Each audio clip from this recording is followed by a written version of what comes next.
Welcome, global family. I greet you all with warm greetings of aloha, talofa. I am Laura Sa Pele Lafoia Ava, the current chair and executive producer of Peace Sunday.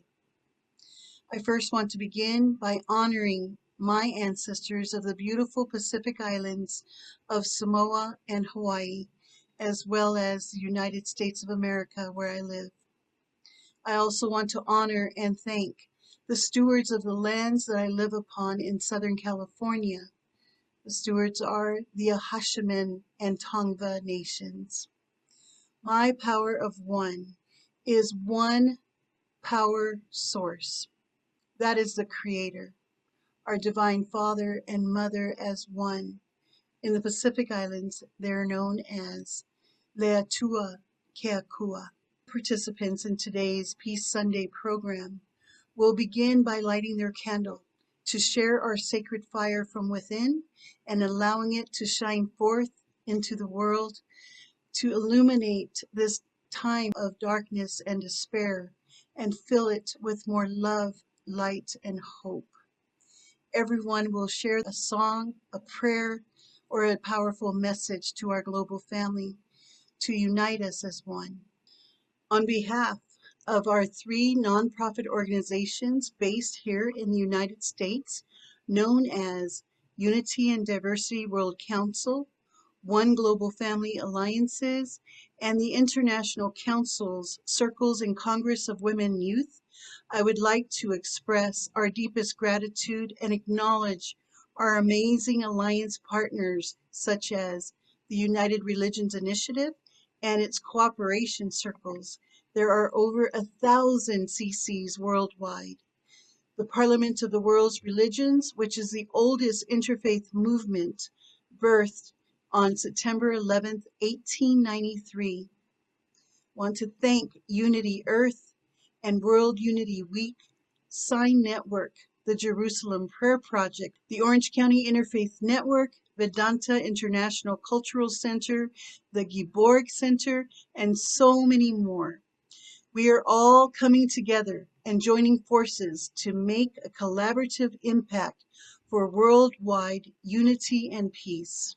With our beloved community of global Indigenous grandmothers and elders, interfaith leaders and sacred activists, artists and singers, all uniting in the spirit of oneness to celebrate the two historic 1982 nuclear freeze events.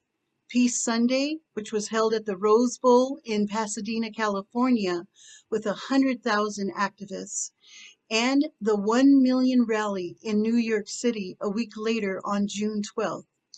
We are uniting in the sacred call to action for immediate peace, healing, respect, reconciliation, restoration, to nurture, protect, and honor all life.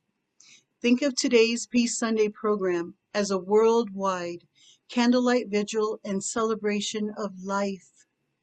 A worldwide candlelight vigil and celebration of life. Let us take a deep breath together. Let us pause and sit in stillness and silence to be guided by the Divine Spirit, the Spirit that unites and binds us all together as one, the breath of life that we share, the waters that we are birthed in, that we survive in. Water is life. Water is a magnifier and conductor, and it is the life-giving element, as well as air, earth, fire. We are honoring our Creator, Divine Mother and Father as one.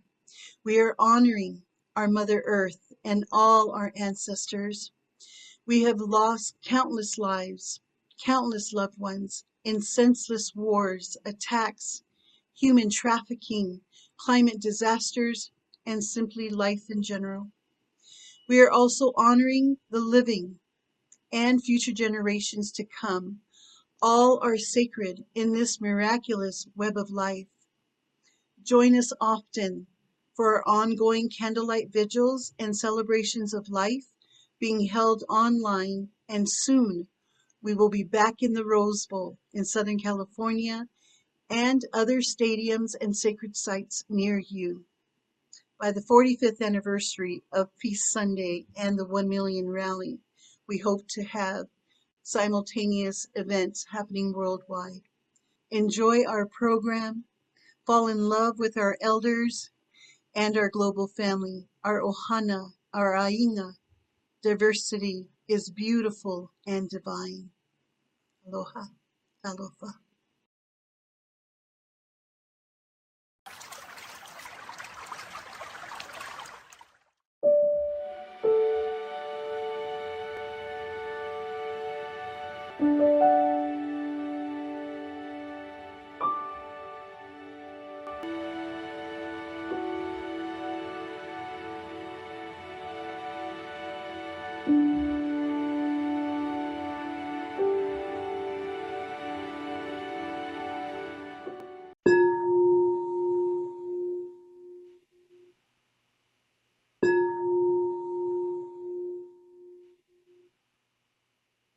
I'm joined by our Mana Keeper, Laura Sa Pele Lafolia Ava. Thank you, Lindsay. And we're also joined by our honorary guest, Auntie Athelia Sandoval of the Hashiman Nation, and they are the indigenous people to Orange County, California.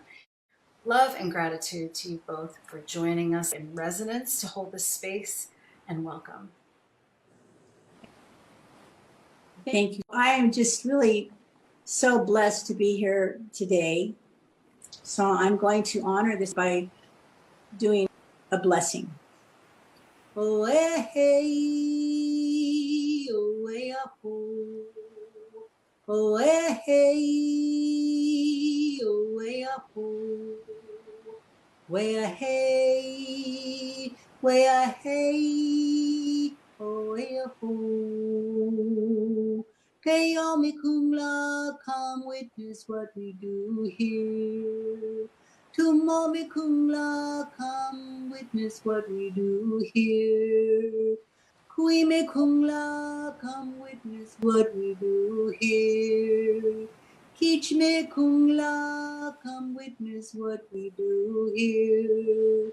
Tupang na Osai, come witness what we do here.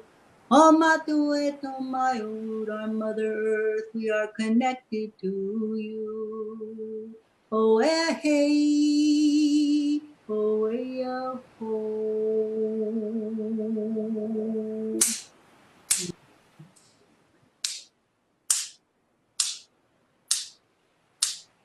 At tinggal piatal pumhohan, ohan, champururiun, homomati poi halonga, homomati poi halonga, na mawuntum, na mawuntum, at tinggal piatal pumhohan, ohan, champururiun, homomatki poi hailonga, homomatki poi hailonga, nak mawuntum, at tinggal piatal pumhohan, hohan, champururiun, homomatki poi hailonga, homomatki poi hailonga, nak mawuntum,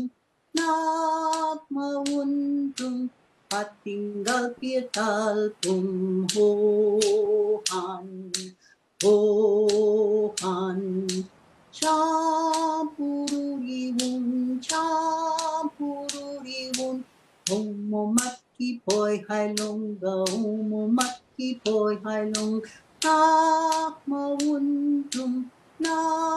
mawuntum, at tinggal piatal pumhohan, hohan, Chabururiwun, chabururiwun. Homo matki poi hai longa, homo matki poi hai longa. Nak mawuntum, patinggal bietal bum pohan. Chabururiwun, chabururiwun. Homo matki poi hai longa, homo matki poi hai longa. Nak mawuntum, nak mawuntum. I wanted to share this one moment with you. When our ancestors came from the stars, they didn't fall onto the land. They came and fell into the water. They went to the ocean first.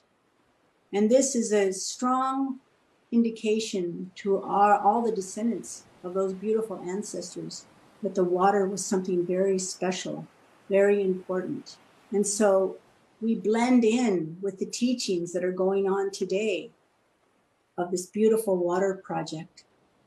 And so we can resonate with that, the beauty of what water is. It is life. It is perfection. It is healing. It is rejuvenating, and it runs through our veins as well as blood. The sacred water of all of us brings us into unity.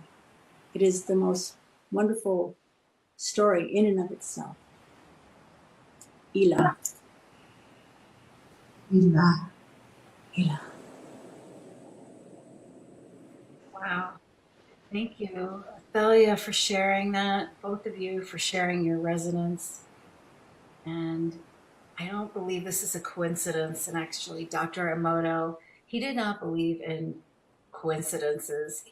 It was more, he believed that it was our hado or our resonant vibrations that brought us together. And, you know, it was Dr. Emoto who has actually brought us all together here today. Mm-hmm. And the Water Peace Project was founded in his loving memory. And the coincidence that I'm saying it's not a coincidence is actually Dr. Emoto first got his start in Orange County, California. And it was after that he then, learned about the true power of water and hado, and that he dedicated his life to teaching the power of consciousness through water for the purpose of peace and harmony. And he taught us that when we look deep into the power of water, we always end up affirming the existence of the divine. And that water teaches us that there's something greater than ourselves that created the entire universe, and that we are all children of God. And that he believed that if these teachings were more widely taught and accepted, that we would come to see a new harmonious way of life. And Dr. Emoto shared the messages from water, where his theory about water evolved as water is a messenger sent by God, which then evolved into water is a representative of God. And it was his final conclusion that water is God. And with this in mind, we create a resonant field of love and gratitude with our sincere feelings. And I'll sound the crystal bowl 3 times. And together we will share the Ho'oponopono prayer. So you can join in by repeating after. And let's begin now.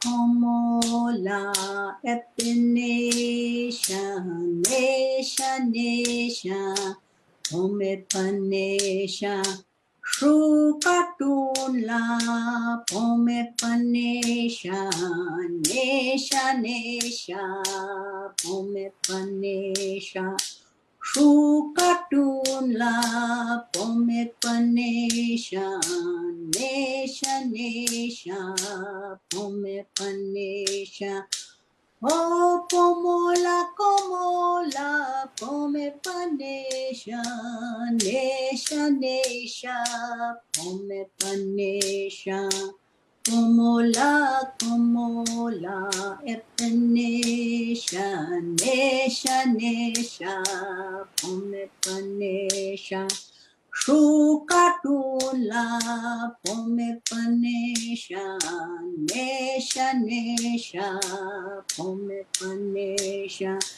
Oh, pomola, pomola, pome panesha, nesha, nesha, pome panesha. Pomola, pomola, epenesha, nesha, nesha, pome panesha. Shukatula, pome panesha, nesha, nesha, pome panesha.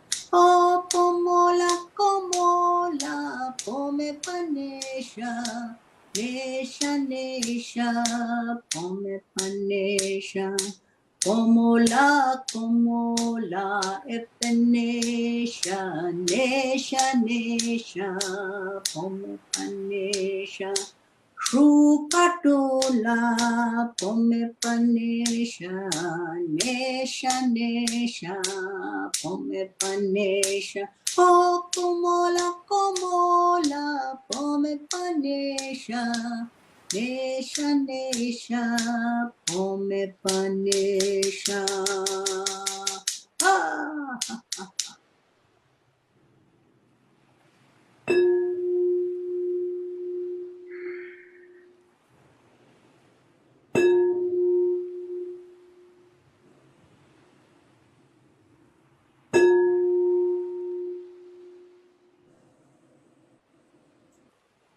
Beautiful. Thank you, Lindsay and Adelia. Together, let's clear and balance all water with a powerful Hawaiian healing prayer, the Ho'oponopono prayer. This prayer is a form of resolution, forgiveness, healing. And together we will say it 3 times. Please repeat after me. Water, I am sorry. Water, I am sorry. Water, please forgive me. Water, please forgive me. Water, I thank you. Water, I thank you. Water, I love you. Water, I love you. Water, I am sorry. Water, I am sorry. Water, please forgive me. Water, please forgive me. Water, I thank you. Water, I thank you. Water, I love you. Water, I love you. Water, I am sorry. Water, I am sorry. Water, please forgive me. Water, please forgive me. Water, I thank you. Water, I thank you. Water, I love you. Water, I love you. Mahalo, papatai talilava.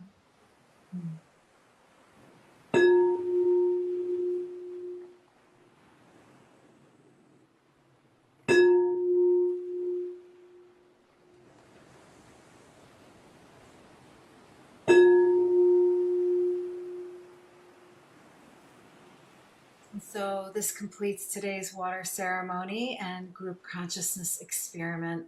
Love and gratitude to everyone for joining in resonance. Auntie Athelia, Sister Laura Sa, love and gratitude to you both for joining us and sharing your heart and your water wisdom and for peace and harmony. And may these feelings of love and gratitude ripple out to reach all water and carry you through the day and touch everyone and every place that you go. Thank you so much. Om Palo, Om Palo. I'm grateful for this opportunity. Thank you so much, Lindsay, and Elder Auntie Adelia. I'm grateful for, all the water protectors and all the work that you guys are doing together. And we're so grateful for you to resonate with what we're doing, to Yes. unite with us. And this is how we are going to, find peace and balance within our planet and our people. So, and it's always a blessing to come together in love and gratitude. Thank you, everyone.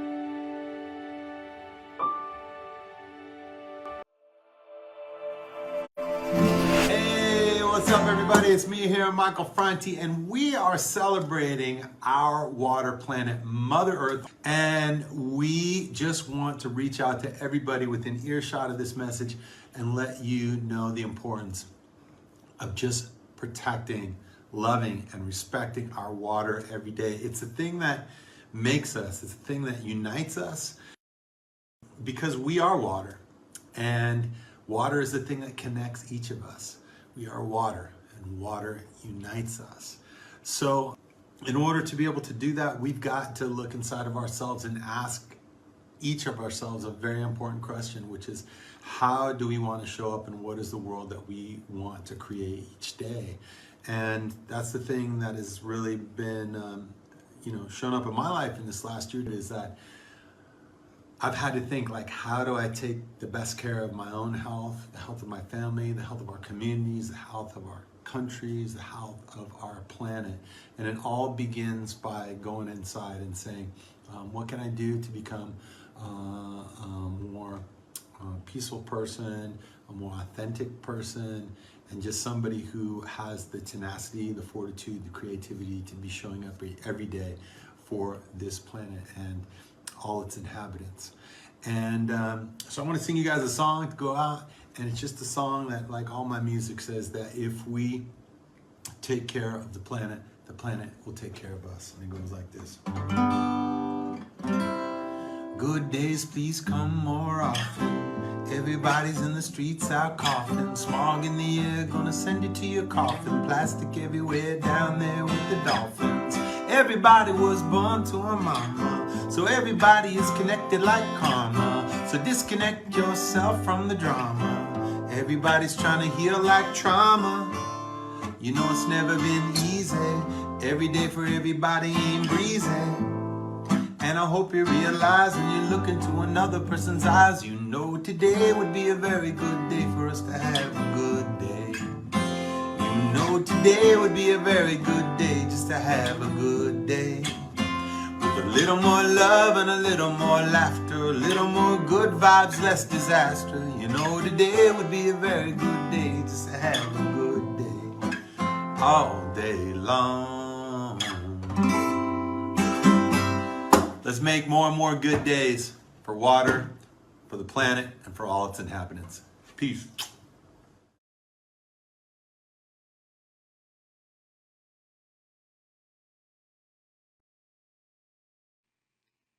Now that our elders and singers have laid down a beautiful, prayerful foundation upon which we will continue to add to our Peace Sunday program, I'd like to share with you all that the very first Peace Sunday in 1982 was a massive star-studded event held at the Rose Bowl in Pasadena, California, attended by 100,000 people opposing the nuclear arms race and in support of a nuclear freeze. The theme was "We Have a Dream." On June 12, 1982, a week after Peace Sunday in Pasadena, Over 1 million people marched and demonstrated from the United Nations to New York City's Central Park, all demanding nuclear disarmament and an end to the nuclear war arms race, making it the largest disarmament rally in American history. The Unity and Diversity World Council was part of the original organizing committee for Peace Sunday 1982, represented by our dear founder and president, the late Reverend Leland Stewart. Our nonprofit organization has continued to serve as the convening organization since then, carrying on the legacy of Peace Sunday in the spirit of building a sustainable future of peace on earth. Unity and Diversity World Council has continued to produce annual Peace Sunday events in the Los Angeles area since then, focusing on the themes pertaining to the well-being of all life on our planet. Since the 2020 pandemic lockdowns, we began our first webimentary called We Carry the Dream. And then in 2021, our new theme was Be the Dream, Be the Change, as we continued with weekly Sacred Activism, Peace Sunday Revolution broadcast series. Thank you.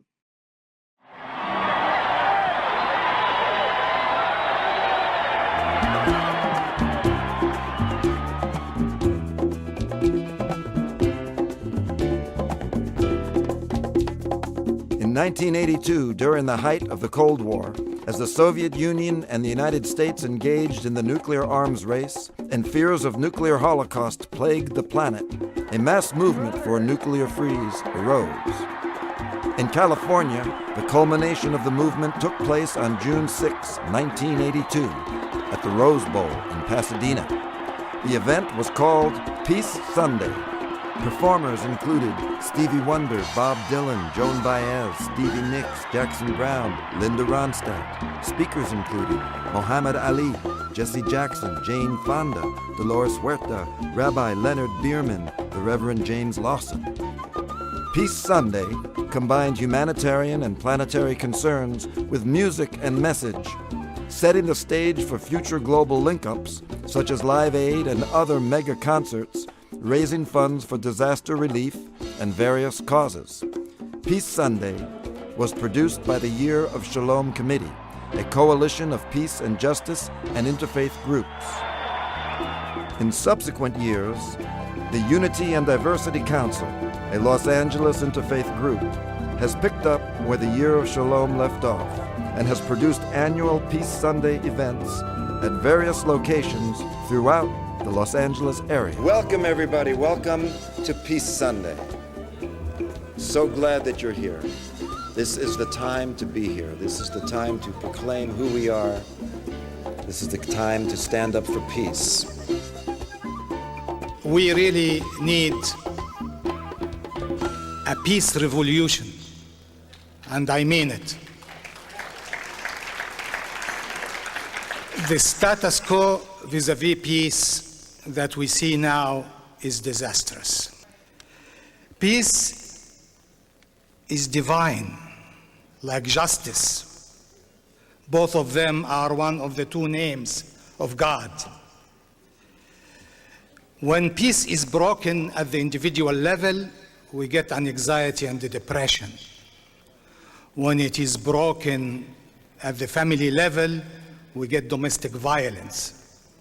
When it is broken at the neighborhood level, we get gang violence and we get police brutality.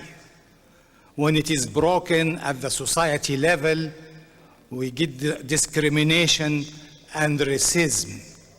When it is broken at the international level, we get war. It is one chain that cannot be interrupted. My dear brothers and sisters, the culture in our country is not a culture of peace. Not on the individual, not on the family, not in the neighborhood, not on the cities, not in the state, not nationally, and not internationally. This culture of war, led by the military-industrial complex, catering to the lowest denominator in people, only serving the few on the expense of the many, and just hypnotizing the nation on the drums of war to march to an endless game, into an endless goal, is not what the citizens of a democracy should allow to happen.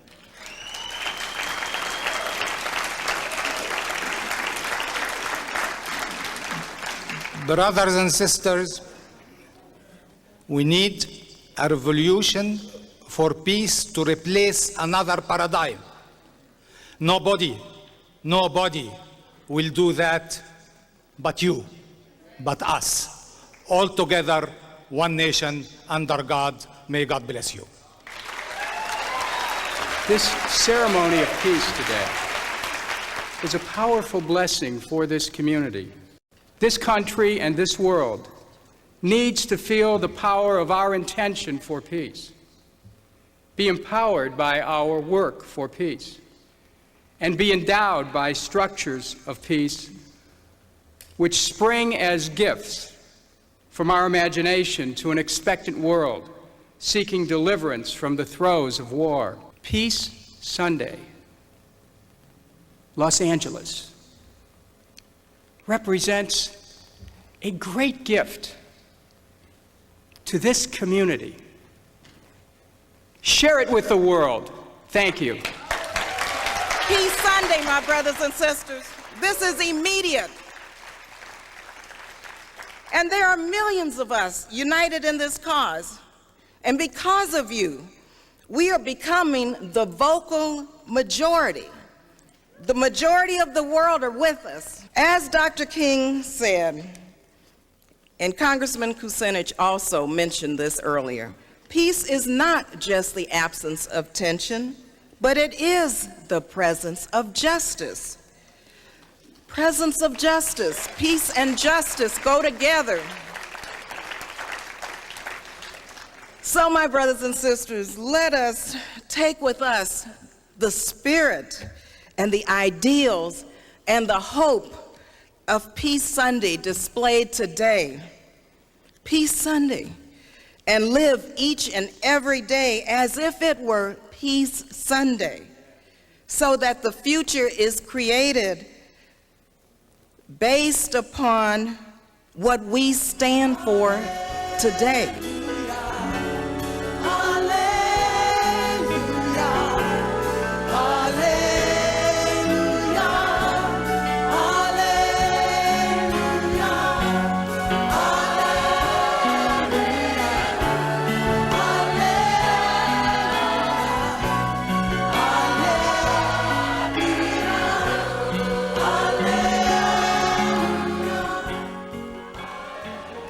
Individuals that are available to new and fresh insight that will create such a dynamic field of possibility that we will be that next step in an evolving culture that will have its way on this planet. So we go forth from this day knowing that one with God, one with the spiritual idea is a majority.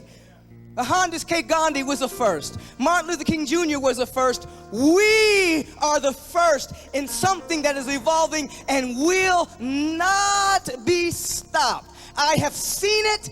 I see it. It is done. Live it. Peace and blessings to you. May peace prevail on earth.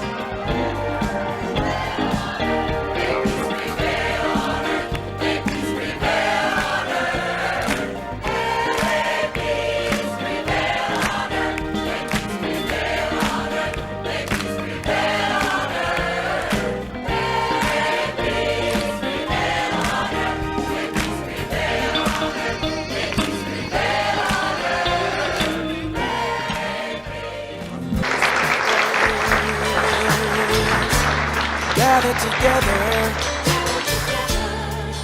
peacemakers. Our hope is in you. In a world of economic disparity, unceasing military spending, continued nuclear threats, environmental devastation, and overpopulation, the call for building a culture of peace has never been more profound.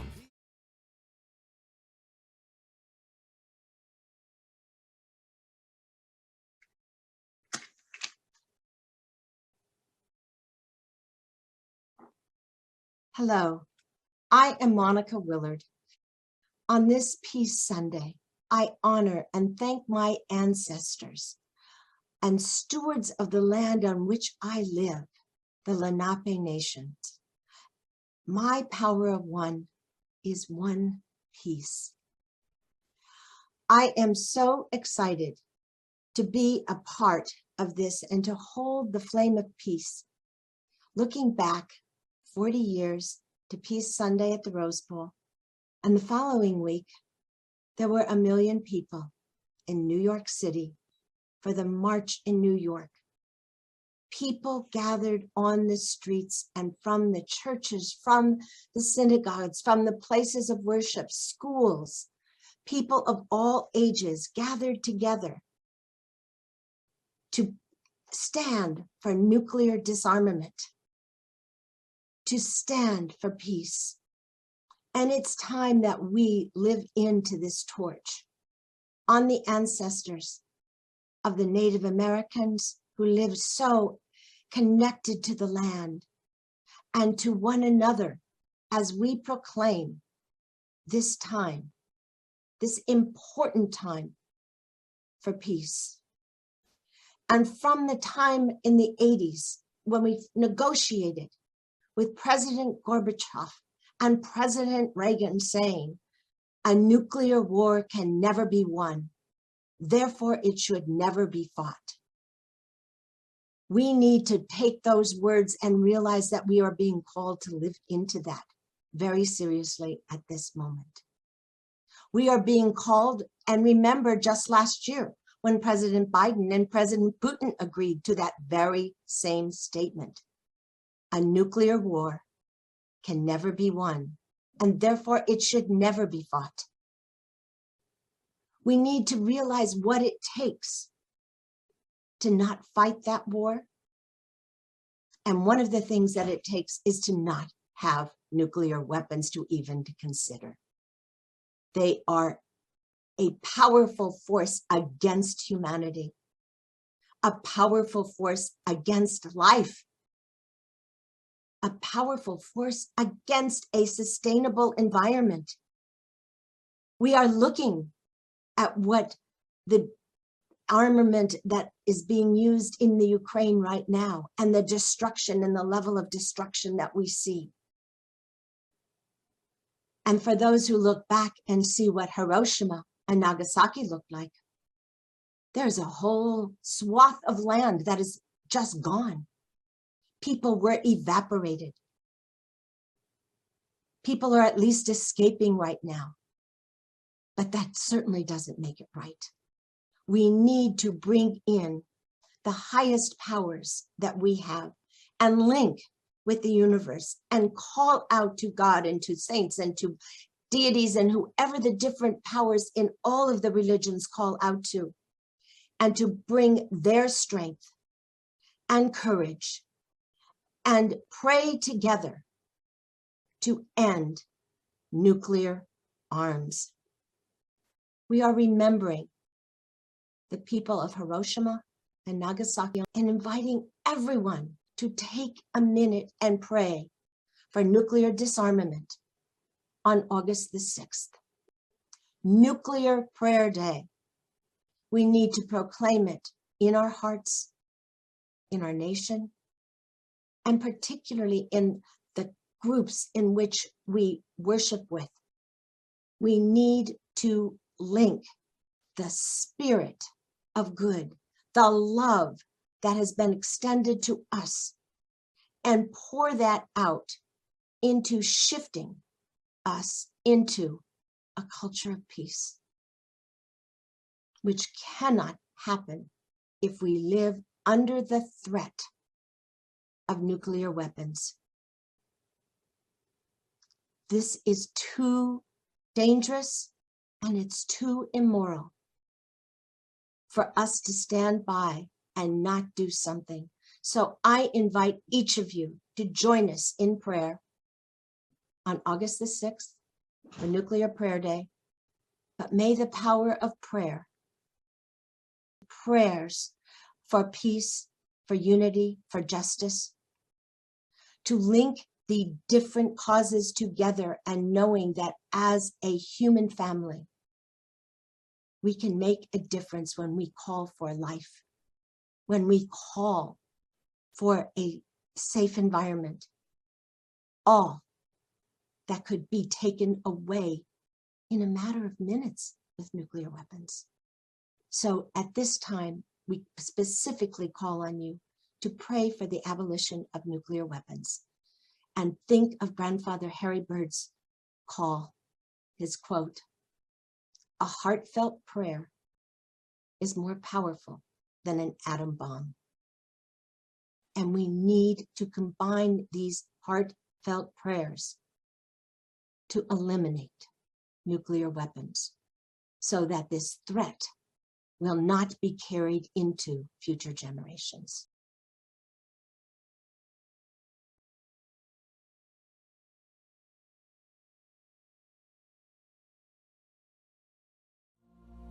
Each month, I have the great privilege of hosting a small group of diplomats, scientists, lawyers, religious leaders, and all of them are deeply involved in international nuclear weapons negotiations. I'd like you to hear the prayer that we say whenever we get together. The beginning and the end are in your hands, O Creator of the universe. And in our hands you have placed the fate of this planet.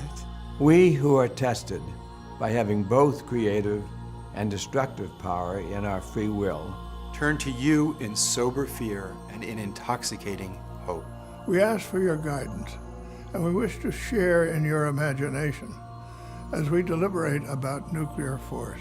Help us to lift the fog of atomic darkness that hovers so pervasively over our Earth, your Earth, so that soon all eyes may see life magnified by your pure light. Bless all of us who wait today for your presence and who dedicate ourselves to achieve your intended peace and rightful equilibrium on earth. In the name of all that is holy and all that is hoped. Amen. Amen.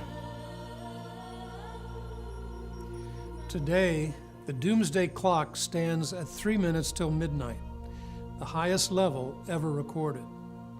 Instead of global alarm and efforts at reduction, the opposite is happening.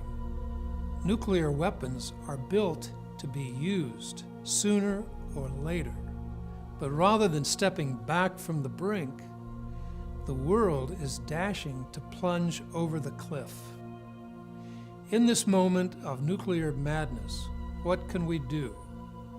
The nuclear experts whom I know pray. They become advocates, and they join with others to build a global voice of nuclear abolition. We invite you to do the same.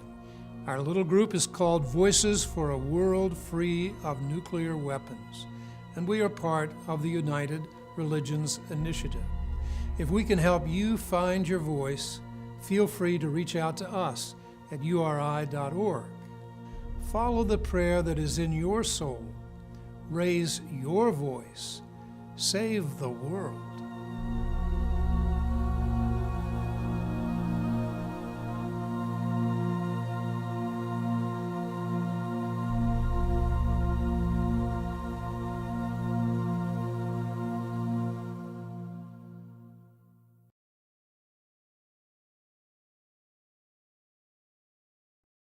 I'm Dr. Patrick Horn, and I'm a co-producer of Peace Sundays, co-chair of the Unity and Diversity World Council Committee for Environmental Stewardship, and advisory board for One Global Family Alliances. As a cooperation circle of the United Religions Initiative, a United Nations non-governmental organization, we are committed to honoring and protecting the sacred through promoting denuclearization and supporting the Sustainable Development Goals and Interfaith Rainforest Initiative. For today's theme, the sacredness of Mother Earth, we now present to you our special tribute to the life and work of Dr. Jane Goodall, UN Messenger of Peace and spokeswoman for the Trillion Trees Challenge. She will introduce our guest for today's dialogue, Reverend Patrick McCollum, who will talk with me about his 50-year career as a peace builder, the Amazon Prophecy Project, and the World Peace Violin.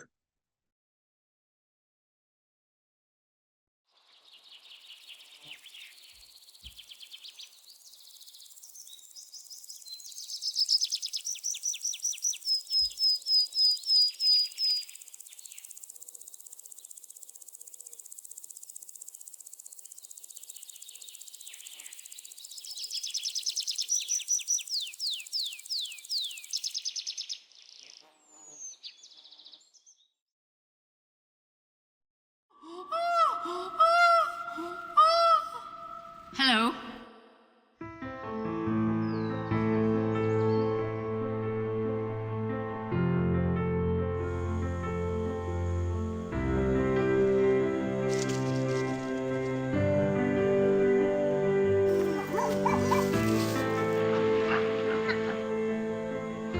We have found that after all, there isn't a sharp line dividing humans from the rest of the animal kingdom, as we find animals doing things that we, in our arrogance, used to think was just human. I know that they share our emotions, pleasure, joy, sadness, fear.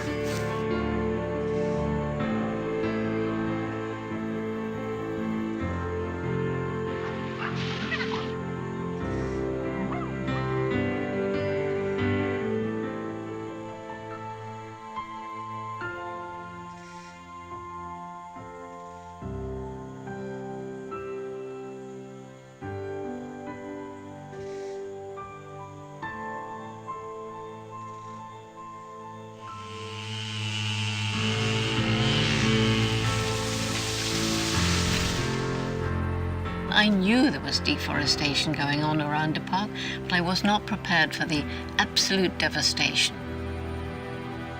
I couldn't just stay in Gombe watching chimpanzees leading an idyllic life. I had to try and do whatever I could.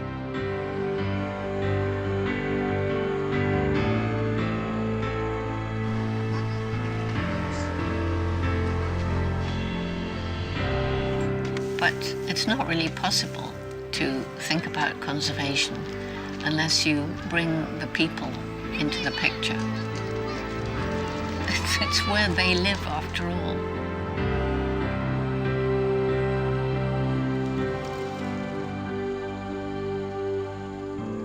I'm very determined.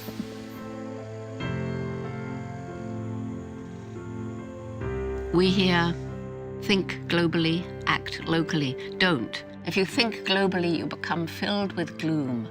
But if you take a little piece of this whole picture, my piece, our piece, this is what I can do here. I'm making a difference. And hi, wow, they're making a difference over there. And so are they, and so are they. And so gradually the pieces get filled in, and the world is a better place because of you. Hi, I'm Inger Anderson, Executive Director of the United Nations Environment Programme. Tropical deforestation is among the most urgent challenges of our time. Now more than ever, we need leadership and influence of the world's religions to halt and reverse tropical deforestation. The Interfaith Rainforest Initiative is showing us that there is more commitment across faiths to achieve this goal. We invite all leaders, organizations, and networks of faith around the world to please join us in this mission to protect our future. And now, United Nations Messenger of Peace, Dr. Jane Goodall, to tell us more.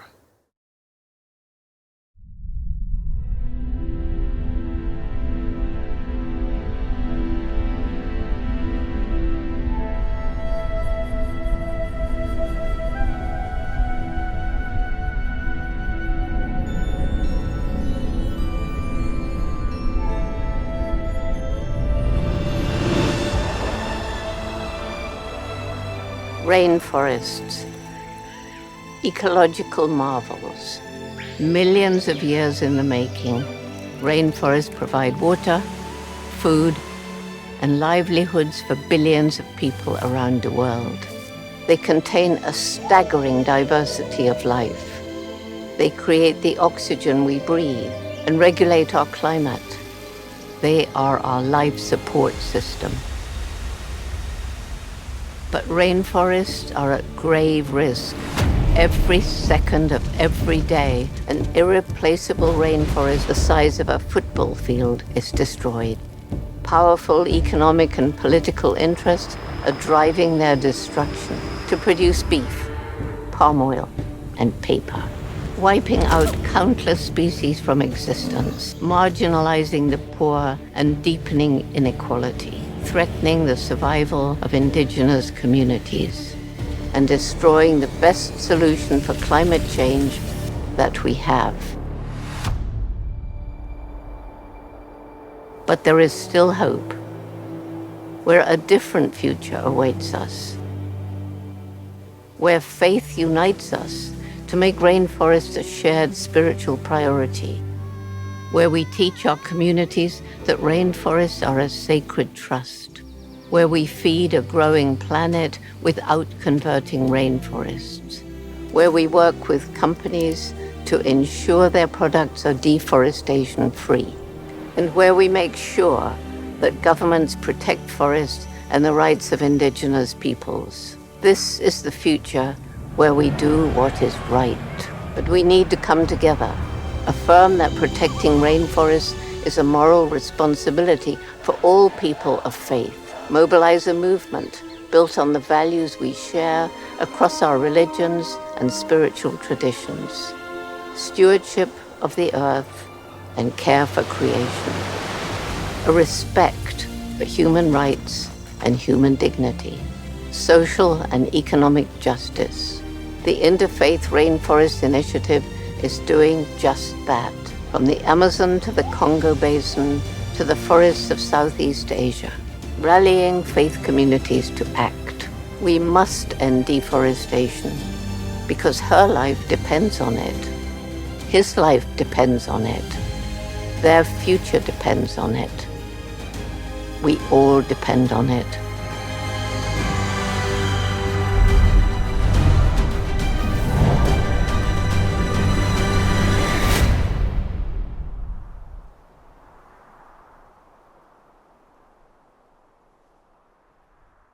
I think it's really important for religious leaders to come together to find solutions to protect the planet, to restore what's been spoiled, because religious leaders have a large number of people following them, listening, believing in what they say, and for far too long religious leaders have not really given much attention to the environment, and that is an awful shame, and I'm very happy to feel it's actually changing.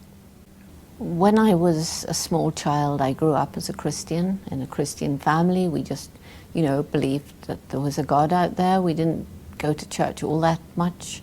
But when I was on my own in Gombe, out there in the forest by myself, month after month, I had this really strong feeling of connection to a greater spiritual power. And since then I've thought about that a lot. And I believe that from that great spiritual power, whether we want to call it God or Allah or Tao or whatever, I can get strength, and it's there for when I feel I can't go on any further, I'm too tired, I'm exhausted, things are going wrong, and yet somehow that extra strength can come. And I think too there's something in that wonderful phrase in the Bible, the peace that passeth all understanding, and that's something which I sometimes feel that I can carry within me, and I don't understand it. Places of worship are places where people come together, people with similar faith, places where people can talk, places where people look up to the leader of their particular church or synagogue or temple or whatever it is for guidance. And if those leaders are concerned with conservation and talk about how every individual can make a difference, how every individual can go through a day leaving as light an ecological footprint as possible, then that's going to start making real change. So I want these leaders of faiths to embrace the idea that every single one of us makes a difference every single day, and to make that part of their teaching.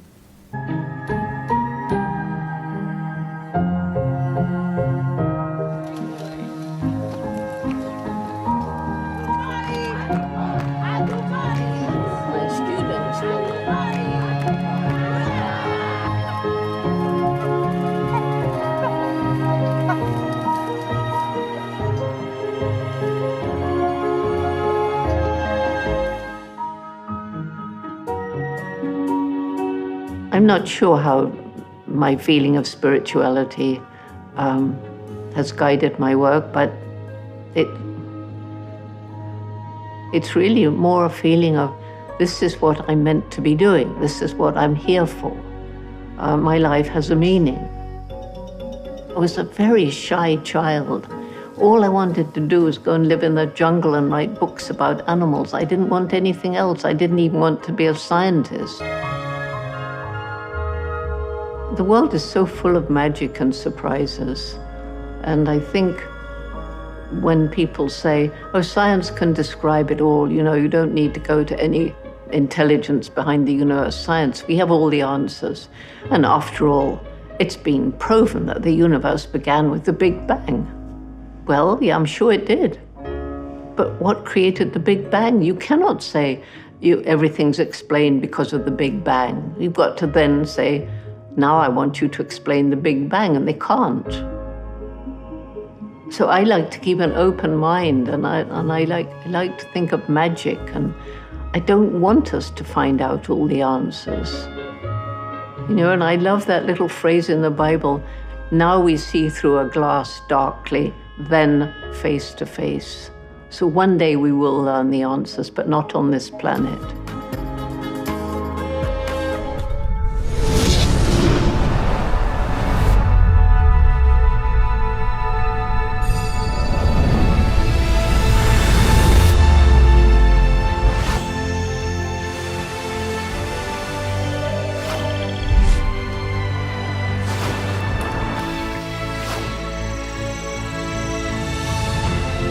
Trees. God's gift to humanity. Trees provide food, water, shelter, medical cures. They create the oxygen we breathe.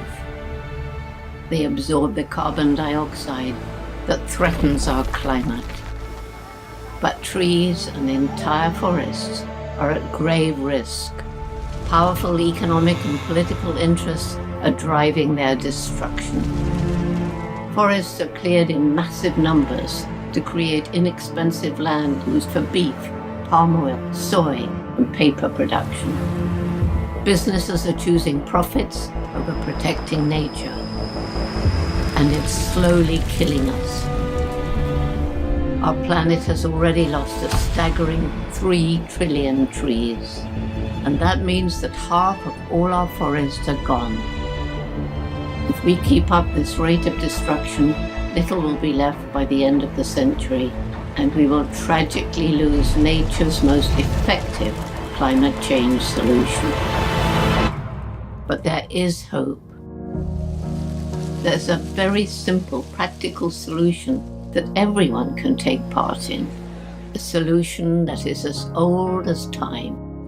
We can all do our part by planting a tree or 2, or supporting people who do. If we protect forests and plant trees, we will truly help solve the climate crisis. It's that simple. So here's the challenge. Can we work together to plant 1 trillion trees by the end of this decade? We need everyone. That means governments, companies, organizations, communities, all of us, not just for the sake of climate, for the sake of all living creatures, for the sake of future generations. There is no time to lose. Our natural resources are vanishing. We must properly restore our fragile ecosystems. Let's make planet Earth whole again. Join the Trillion Tree Challenge. Wait, I found the perfect spot.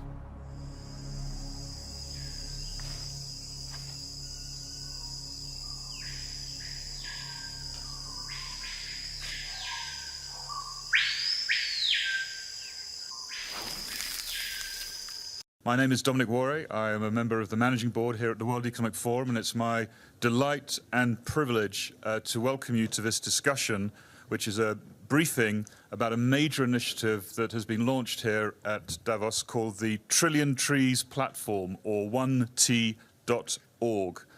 1T.org exists to serve the global community of actors committed to contributing to the goal of growing, restoring, and conserving 1 trillion trees worldwide by 2030. It's a very, very important initiative in the broader issue of tackling climate change, the climate emergency that we face. We know we have to deal with the industry transition, the energy and urban transition, transforming our financial system, but we also know that nature-based solutions, particularly the restoration of nature, is a key part of this jigsaw, and that is exactly what 1T.org is going to tackle. I've always loved trees. The reason I left the chimpanzee research at Gombe was when I realized that right across Africa, forests were disappearing and chimp numbers were dropping. And when I flew over my tiny Gombe National Park, it had been part of the great equatorial forest belt. But when I looked down in 1990, it was a tiny island surrounded by completely bare hills. And this is when it hit me.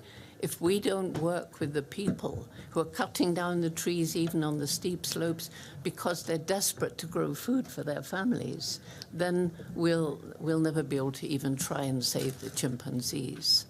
One of the very first projects we did was tree nurseries, was planting trees. And the reason I think that this Trillion Tree project is so exciting, people say to me all the time, what can I do? What's one thing I can do? You can plant a tree. And whether you plant the tree in your own backyard, or whether you pay to have trees planted in Tanzania, or if it's urban or rural, you know, it's something you can do. And now I find with all of this amazing technology that's out there, which I don't begin to understand, but you can actually identify individual trees. So I changed the way that animal behavior science was conducted by giving chimpanzees names. I was absolutely castigated by the scientific community. I should have given them numbers. Well, what about naming trees? If you have a tree named for you.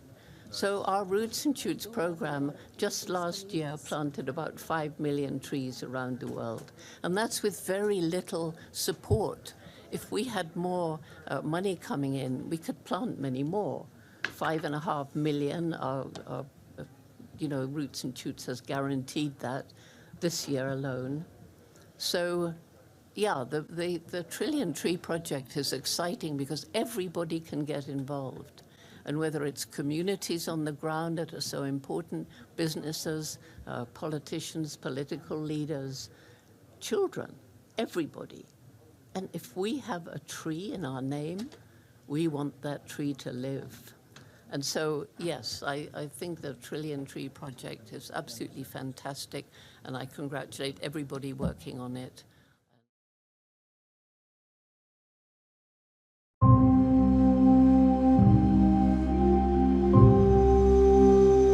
The tribes of North, Central, and South America share a common prophecy that is coming to pass at this time. The conflict between the world of the eagle and that of the condor must end now during this great awakening.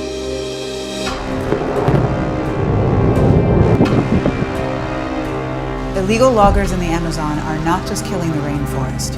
They are killing off the indigenous guardians trying to protect it as well. We have the opportunity to choose love, to choose oneness.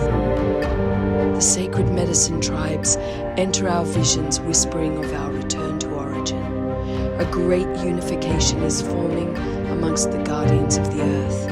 When all tribes unite and the eagle and condor can fly in the sky together. Keepers of the water, keepers of the earth, keepers of the fire, rise in solidarity with your sisters and brothers, awaken from the long sleep. Sisters and brothers of every color, every culture, let us come together. Now is the time to unify. I'd like to share with you a vision for a future that is sovereign, abundant, and beautiful. We are the ancestors of the future. We are the ones we've been waiting for. One heart, one mind, one world. I'm absolutely delighted to have this opportunity to offer my congratulations to my wonderful friend Patrick for his 50 years of devotion, of self-sacrifice to making this world a better place. If I were to list all the things that Patrick has done, it would take a 30-minute video or longer. He truly is one of the most remarkable and amazing human beings I've had the privilege to meet. The things I know about that I am so excited about, first of all, the World Peace Violin that he put together by pieces of sacred wood. I've heard it played. It's got the most exquisite tone. And it was played during the gathering of young people during International Peace Day at the UN. And I cannot think why Patrick hasn't yet been nominated, and I nominate him now for UN Messenger of Peace. He's done so much for peace on this planet. I was incredibly impressed at the stand he took during the terrible time for the indigenous people at Standing Rock, when they were fighting for their rights, fighting against the destruction of the land, and he stood there with them, stood firm, even though they were up against unbeatable government forces. And for these past 50 years, he's been standing up for indigenous rights and for the rights of women and the rights of different religions to be heard, for understanding between people of different races. And in fact, there's very few social issues that he hasn't been involved in. And so it's, you know, he tells me that one of the most important things that he's done is his professional training and advice, not only to the general public, but government officials. And this is so important about issues regarding the importance of diversity and respect for other people, other religions, and for the natural world, for the other creatures with whom we share this planet. So, Patrick, I wish I was there with you, because this is an amazing achievement, and you're still only partway through your life, so there's an awful long road ahead of you. You've made such a difference already. Now you've got a chance to make an even greater difference. Reverend Patrick McCollum is an interfaith chaplain, spiritual mentor, and peace counselor. He was inspired by the Great Mother to promote a sacred universal vision that respects religious and cultural diversity and advances pluralism. Thank you, Patrick, for taking time out of your busy schedule to join us today in support of the Trillion Trees Challenge. And I'm honored to be here, and this particular day and issue is something very close to my heart. So I'm honored to play a part. For those who don't know your history as a peace builder, can you tell us how you came into this work and give us some highlights of what has happened over the years? Sure. So about 50 years ago, a little over half a century ago, I had a spiritual awakening, I guess you could say. I was in a motorcycle accident. I was pronounced dead for about 7.5 minutes. I went through a tunnel of light and I had an experience. And without going into the experience, When I came out, I came to realize that I really wanted to dedicate my life to creating a better planet and to helping humanity to have a better world. And so I began to do that about 50 years ago. My first original actions were to try to find ways to point out the sacredness of our planet and the importance of our planet. And so one of the early things that happened to me about 50 years ago is a group of people got together and were saying that there were loggers going to cut down trees that were in land that was considered to be sacred by indigenous people. And we decided we wanted to do something about it, both to make a stand, kind of a protest, but also just to literally try to save the trees. And so one of the members had read that back in the 1700s, Hindus had surrounded a sacred tree or a grove of sacred trees in order to save them. And the way they saved them was by creating a human chain around the trees so the guys with the axes couldn't chop them down. We thought that was a great idea, so we decided to chain ourselves to trees. We did, and people came, they beat us, they spit on us, all kinds of stuff, but the loggers couldn't cut the trees with their chainsaws because we were chained to them. And there happened to be some press there, and the press called us tree huggers because after they cut the chains off with chain cutters, we grabbed the trees. And I mean, you know, like a baby holding his mother, and as much as they would pull, we'd scream and yell and hang on to the trees. So they called us tree huggers. Well, there was a gentleman who was either there that day or who heard about it or read about it or whatever, that was a significant peace builder at the time. I didn't know him personally. And he was deeply moved by the action. And he had a friend who was a senator. He went to the senator and said, we got to do something about protecting the trees and the planet. And the senator proposed Earth Day, and then it became. So in a way, the actions that I took played a key role with my other friends who showed up to create Earth Day to protect and honor the sacredness of our planet, the trees and such. And of course, Arbor Day falls right in there, right? Because literally we were chaining ourselves to trees to save the trees and to promote the importance of the sacredness of the forests and the trees, which provide our life and our oxygen and many other things for us. From that, I moved on to recognizing, it was just a random thing, but there were some inmates in a prison in California who were from a non-traditional faith. They actually were earth-based traditional spiritual people. And they were saying that their faith or their spirituality was as valid as the spirituality of the mainstream religions, and that in prison they should be equally accommodated, meaning they should be able to meet and talk about the things they were important and the sacredness of our planet and such. And the government of California, and later the government of the United States, argued that there were only 5 recognized faiths that were protected under the Constitution, and that people in earth-based spirituality, Buddhists, Hindus, Native Americans, none of those were protected. Consequently, the government had no responsibility to accommodate any of us, nor listen to anything that we had to say. So, long story short, I took on the government of California and the entire United States. I brought a court case. I fought them for 7 years, went all the way to the United States Supreme Court. And then they made a settlement. In the end, they made a settlement before we went to the Supreme Court, and they granted the rights to all minority faiths and all governmental institutions, prisons, military, mental health and everything, to be able to be treated equally and their spirituality seen as valid. And so I changed the entire system for the United States for the accommodation of many of us.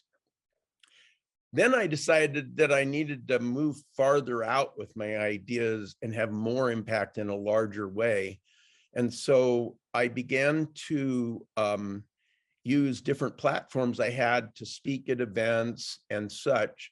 And over a period of years, my voice became big enough that I ultimately became an advisor to leaders of countries, many governmental agencies, and then many organizations. And so I, at my high point, was advising leaders from 14 countries on major global issues. I received the Mahatma Gandhi Award. I was at the United Nations. I received the Ralph Bunche International Peace Award and a series of other awards like that, all basically revolving around protecting the sacredness of our planet and of humanity and honoring diversity. And so I've been doing that for about 50 something years. Then on the side from that, my grandfather was raised on a reservation, and he went to those residential schools, had one brother that was killed, and he and his other brother escaped at 10 years old and came to California basically and started our family for the most part. And he shared with me the horrors of being an indigenous person in our society and a lot of things he felt were really unfair and some of the horrible things that happened in the residential schools. And so I decided to become a champion for indigenous peoples. And this started about 40 years ago. And so I have worked and protected sacred lands, met with indigenous elders and helped them create strategies and plans. And I managed to accomplish many, many tasks where I saved forests and land and sacred land through the process. The last significant one being that Native Americans reached out to me and asked me to be a major strategist at Standing Rock. And so I was at Standing Rock and helped create some of the really winning strategies, including defunding banks and taking on military and all kinds of things like that. So I was pretty proud about that. And they named me Unsimakawokianka, he who speaks with the mother. And they feel that I speak directly with Mother Earth. Aside from that, and I believe this is a question you're going to ask me, and so I won't go into a lot of detail till you ask me about it, but I decided to move on into doing projects to help indigenous people all around the world and to find out ways of uniting them to take on some of the world's largest problems. And in the process of doing that, I was invited by indigenous elders of the Amazon to come save the Amazon.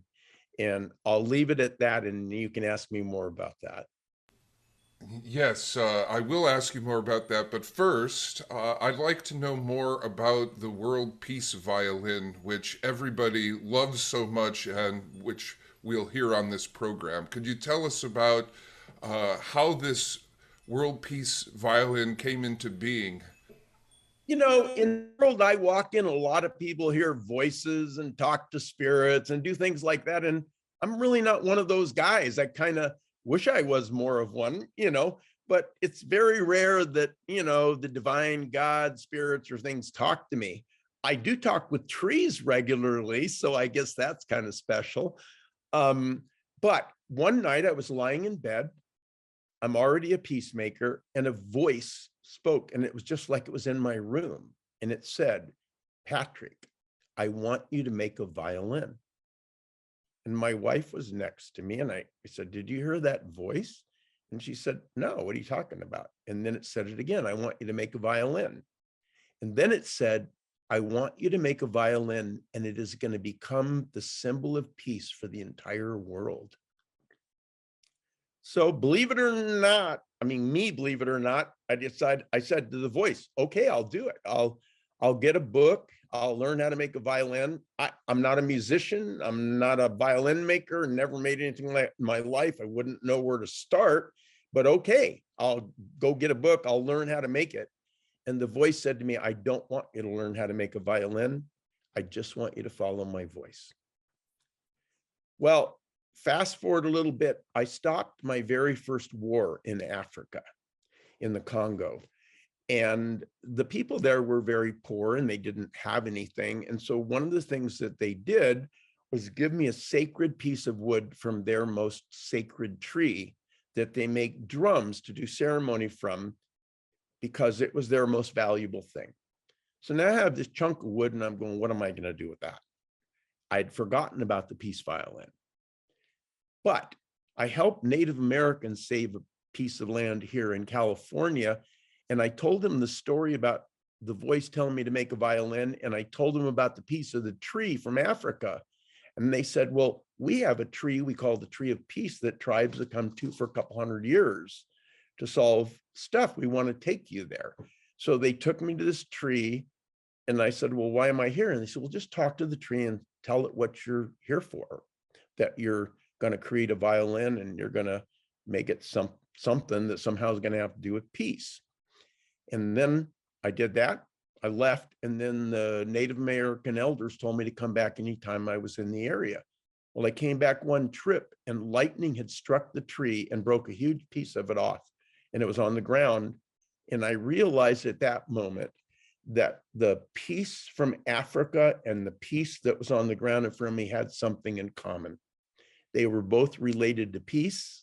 They were both related to the most sacred thing there was relating to the people that were dealing with peace, and that I was supposed to make a violin. And so I got a chainsaw, I cut a piece of that wood, and I crafted a violin listening to this voice with no idea what I'm doing at all, completely just made it out of my head.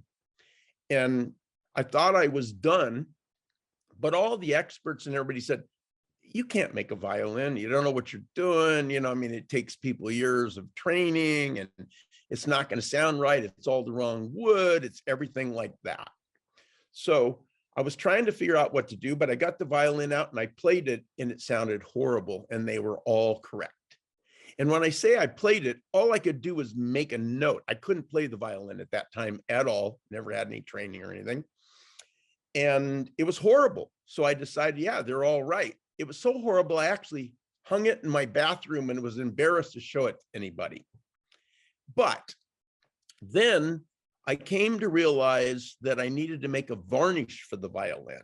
So I started reading about varnishes and found out they used all kinds of crazy stuff to make varnishes, like for Stradivarius and things.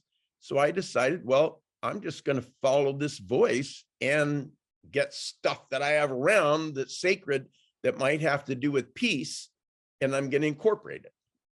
So I made the varnish for the violin out of the ashes of the vaporized people and buildings collected 8 days after the bomb at Hiroshima. My grandfather was a person selected by the United States, one of the couple of people selected by the United States government to go into Hiroshima right after the bomb to assess the damage. And he scooped up the ashes of everything and brought them home. So I mixed the ashes of that, and the story's long, so I'm trying to make it short. In between that, the Anishinaabe people who have the white buffalo prophecy, the white buffalo in their prophecy was actually born and died, and they cremated it. And then they were told by spirit to give the ashes of the white buffalo to me to become the carrier of the spirit of the prophecy for the white buffalo. So I had those ashes, so I mixed them with the ashes from Hiroshima. And I also was facilitating peace talks between Israel and Palestine in Amman, Jordan. And I went to the baptism site of Jesus, and I got sand from where he was supposed to have stood, and I ground that up. And that's what I made the varnish out of, because I wanted the voices of the people who died in Hiroshima to talk about, this doesn't work. We need peace. This is what happens. And of course, they can't speak anymore. Then the white buffalo, I wanted to incorporate the concepts of the indigenous people, that all their voices talked about there being the potential for peace in the world. And the part about Jesus, he was the Prince of Peace. You know, so I wanted his voice, his message involved in the music that would come from the violin. Fast forward that, over my travels around the world as an international peacemaker, I collected over 100 fragments of wars and conflicts from around the world, and I put them into the violin. So the violin has pieces of bricks, mortar shells, wood from different places, you know, ashes, many different kinds of things. But some of those things, just to tell you a couple of them, I have a piece of the brick from the hearth that the Buddha gave his first sermon on. I went to Portugal and stood at the tree where the Lady of Fatima appeared at the exact moment she appeared 100 years later. And I harvested an olive branch from that tree on that anniversary, and I made it the heart of the violin. Then at the most amazing invitation to be one of the 4 people who would bless the Ganges River for the Mahakumbh Mela, which was attended by 100 million people present. And the voice told me to take the violin and to immerse it in the Ganges River at the Sangam when 100 million people were praying for peace in the world. And so I literally put the whole violin under the Ganges River with 100 million people all praying that we could come together and find a better world. And after it dried out and I took it out, it turned into something sacred and different that I can't explain. Then people started to come up and say, can I do a blessing on the violin? And at first it was just a couple random people. But after time, I'd end up with hundreds and sometimes thousands of people standing in line to give blessings to the violin, wanting to add their voice about why we should have peace, what peace means, how we get there, things like that. And in the end, I see the World Peace Violin as being like a battery that stores the energy of all these prayers and such. Over 1 million people have hands-on personally blessed the violin, and 100 million people corporately blessed it. The most amazing thing is, after that, the violin got invited to open the World Summit for the Nobel Peace Prize. And after that, it opened the International Day of Yoga for the entire world. And after that, at the 70th, I believe it was the 70th anniversary, might have been 75th anniversary of the United Nations, the violin was officially recognized as a symbol of peace for the entire planet on the floor of the United Nations. And so the voice was right. It became the symbol of peace for the entire world. And now I take it around the world and famous violinists play it and such. And each time it plays, people have amazing transformations and take actions towards peace on our planet. I'm just stunned by the story for many reasons. I'm engaged in the work that I'm doing for peace because of a car crash that I was in on Leap Day 2008, and I had a tunnel and an experience with details that are personal, and that event helped me to remember that Miracle, the white buffalo, was born in my hometown. And thank you so much for telling us about that and sharing. It is truly profound. Besides all the amazing things that are in the violin, recognize that the violin is created from trees that symbolize the most sacred thing in the societies of the people who were there, and specifically peace. And so trees play a much bigger part in our lives than we realize. I'd like to know more about your work in the Amazon and this prophecy that requires the participation of all people to save our planet. How did you come into this? What's happening and what can we expect next? Well, as I shared a moment ago, I've been working with Indigenous peoples for over 40 years in many different ways. And I was actually in India, and as far back as 8 years ago, a Kogi Mamo, which is a spiritual leader from the Kogi tribe, approached me in India and asked me if I would come to the Amazon. And I said, well, I'm really busy. I have a lot of things happening and I don't know anything about the Amazon. I don't know what I could do there. And he said, well, we have a prophecy and we think maybe you're part of it and we want you to come. But I declined that invitation and just said, it's not possible.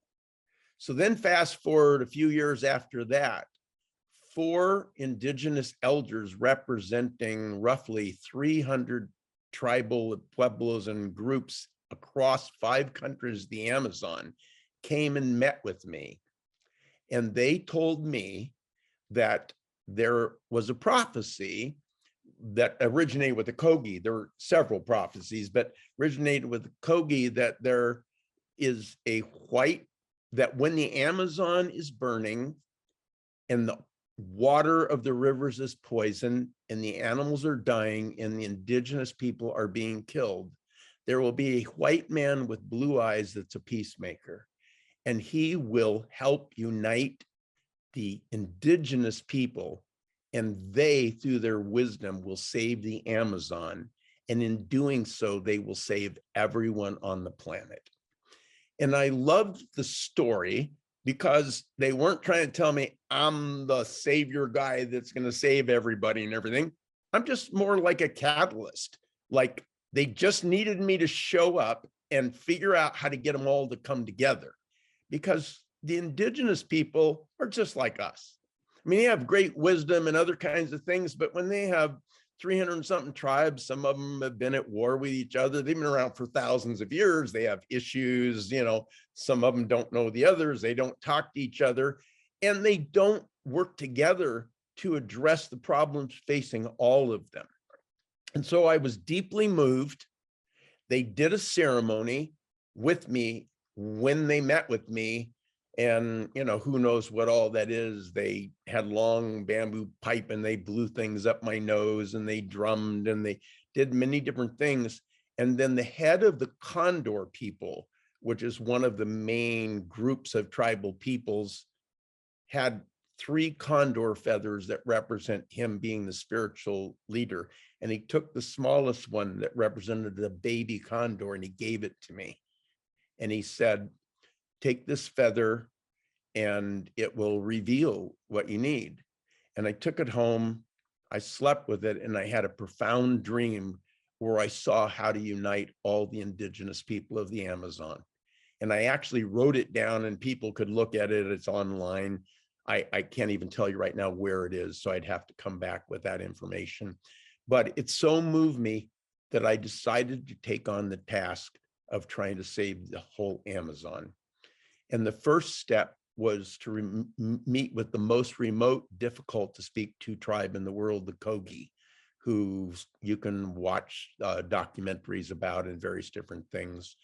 And why I wanted to meet with the Kogi first is because for thousands of years, their primary purpose has been to balance the world, to keep it in a peaceful and healthy state.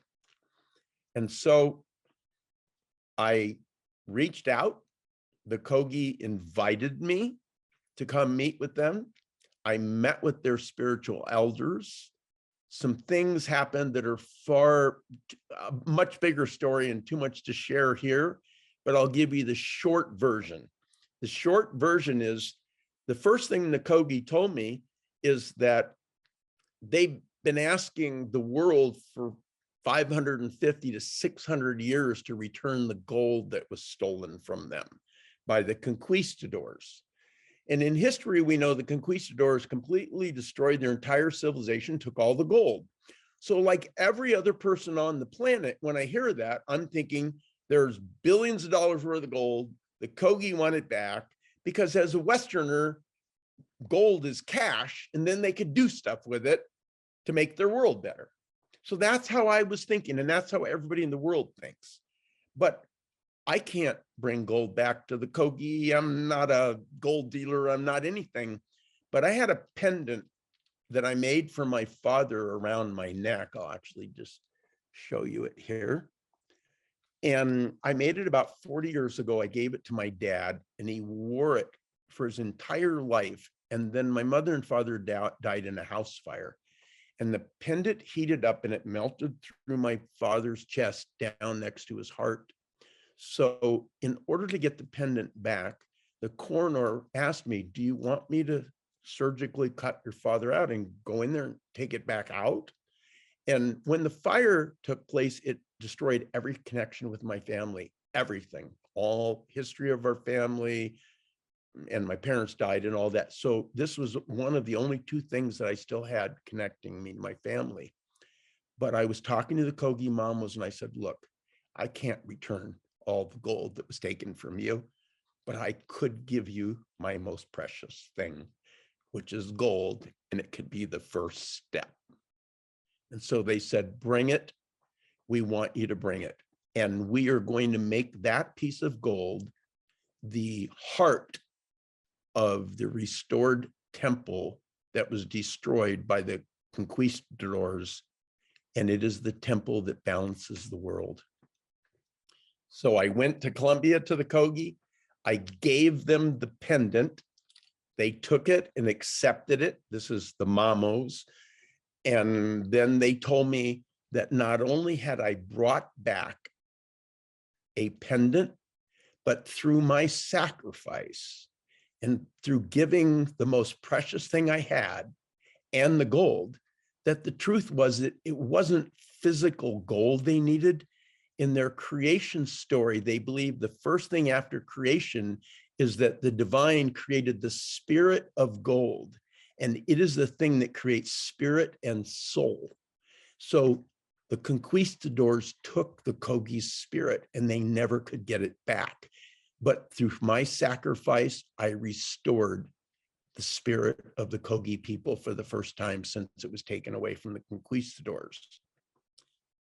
Then they invited me to become a member of their tribe in Pueblo, which I did. And then they turned around and said, and when someone comes into our tribe, we give them a gift. And we've talked with all the Mamos, and the gift we want to give you is the pendant you gave us. And so they returned it to me.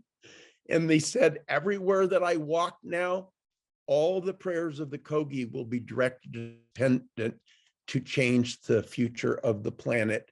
And that I now am the walking temple to balance the planet. And I tell you that story because, you know, sometimes as just one little guy, you could do something that changes everything.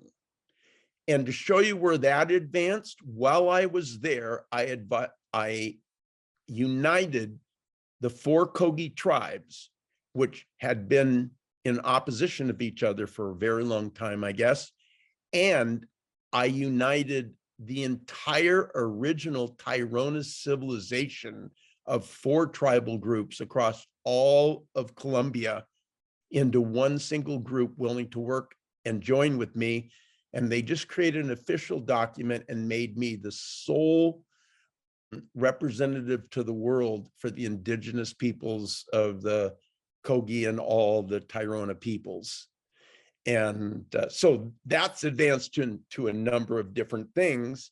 And now I'm meeting with the next groups of tribes in Peru and Brazil shortly. And we already bought back sacred land for them, raised money, already have constructed the original temple that the conquistadors destroyed. And I shared my plan with them, and they have all joined me, united. And now they're going with me to the next indigenous peoples and saying, you got to come with us. And so we're making good progress to save the Amazon. For people who want to know more and follow that story, is there a website that they can visit? Yes. The best thing would be to go to patrickmccollum.org, which is my foundation, the McCollum Foundation for Peace. And right on the front page, you'll see a picture where it says Amazon Prophecy Project. And if you click on it, it tells you the story. You can follow what's happening. And at the same time, while that's all happening, a major movie director came in, and I've had a documentary crew following me through this entire journey. So every step with the indigenous people, every ceremony, every conversation, and the result of those conversations is all being documented and will come out as a major world documentary that everyone can watch. And they can see how you save the planet. I really appreciate your time today. Thank you for joining us. Yeah, and so what I was wanting to share with everybody as kind of a closing thought is this. I have managed to accomplish a lot of things in the world, and as you can see, gotten awards and done all the things I just shared. But the bottom line is I'm just an ordinary, everyday, regular guy. If you just came, to my house someday, you might see me out cutting wood with my chainsaw and digging holes or installing my own bathtub or whatever. I'm no Superman or anything like that. But by simply stepping forward and having faith, I have had tremendous impact on the entire planet. And every single person listening to this broadcast has the exact same thing. So if anyone feels they can't make a difference and so they're not stepping forward because they don't think they have what it takes, all you got to do is step forward. Everyone has what it takes. Thank you, Patrick.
Patrick, thank you so much for that beautiful peace music with your violin and all the wonderful peace work that you're doing in our world.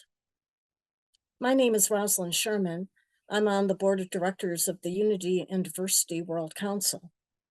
My ancestry came from Ireland and Germany in the 1800s, and I'm coming to you today from Ojai, California, an international city for peace, on the Chumash land here in Central California.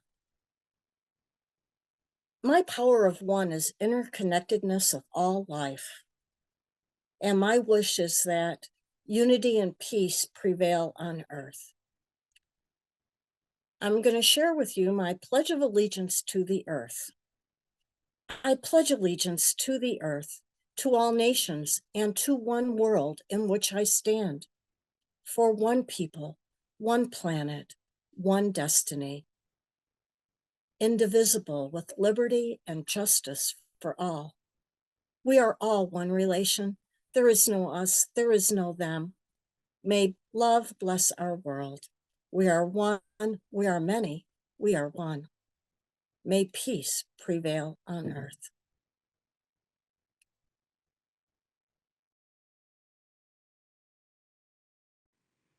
Aloha, aloha again, global family.